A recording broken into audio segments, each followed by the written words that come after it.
Hi guys, welcome back to my channel, and today I'm going to be introducing a new series to my channel. I'm going to be doing PJ's top 5 on Sundays, so this will be just my top 5s and whatever I want to talk about, whether skincare, makeup, fragrance, workout gear, essentials for running and going to my studio, or whatever.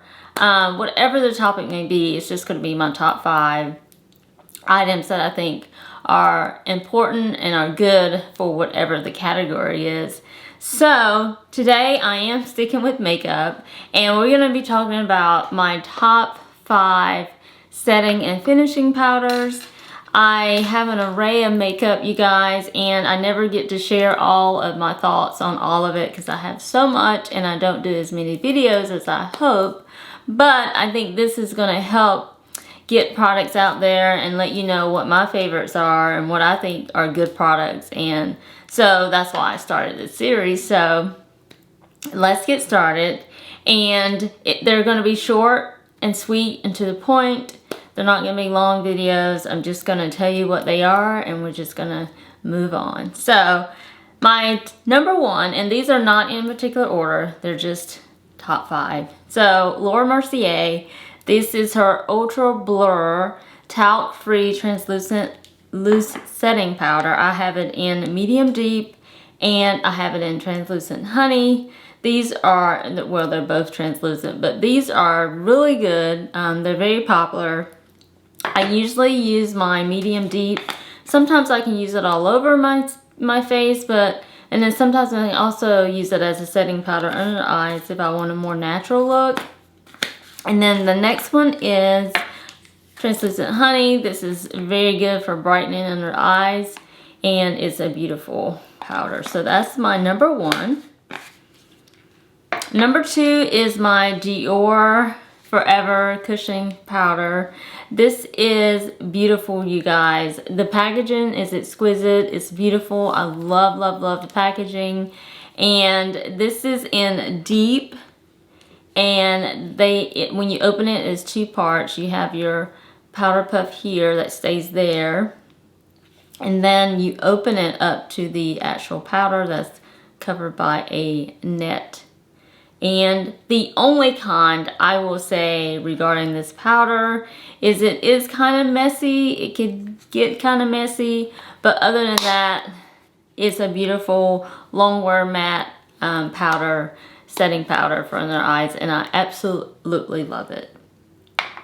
Number 3 is my Givenchy setting powder that I recently started using. I did a video using this not too long ago because it was kind of something new that I just started using, and I absolutely love this, you guys. It is ultra finely milled powder, and it mattifies, it blurs, it illuminates. It's beautiful.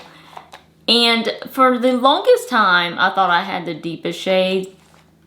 This is in number 5. There actually is a number 6.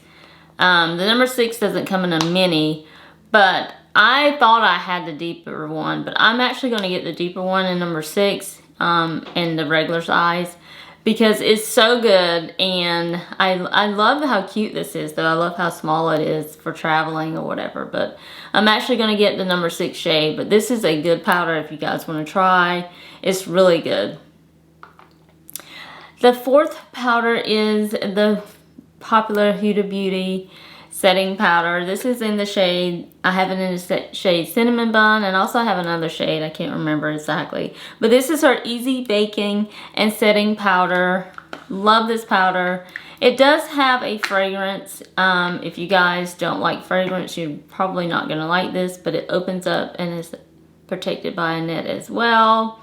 And the fragrance is pretty strong too, I would say. But other than that, this is great. Wonderful powder. It's very, very popular, and it's part of why it's probably one of her best sellers, but this is a great powder. And last but not least is a new powder I got a couple of weeks ago from Ulta. This is the Chanel Natural Finish loose powder, and I have it in the shade 121. And let me show you this powder, you guys. It's beautiful. It's thick, and you see how dark it is. It's a dark shade, but it looks beautiful as a finishing powder. And I had some thoughts about this. I was gonna return it because when I was applying it, I felt like it turned red on my skin.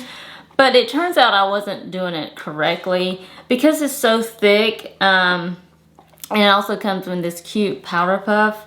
Very, very cute. Love this powder puff. But when you apply this, when you put it on the powder puff, or whatever you use, you want to pat it out on your hand and then apply that on your skin with the powder puff, because if not, it gets a little what's the word? It's not as smooth as you would like. So, and then when you apply it, you're actually going to pat it around your skin, and it's beautiful. I am wearing it today. It is a beautiful powder. So this is number 5. So these are my top 5 powders. If you want to try these, I think they are a great start for a setting or finishing powder.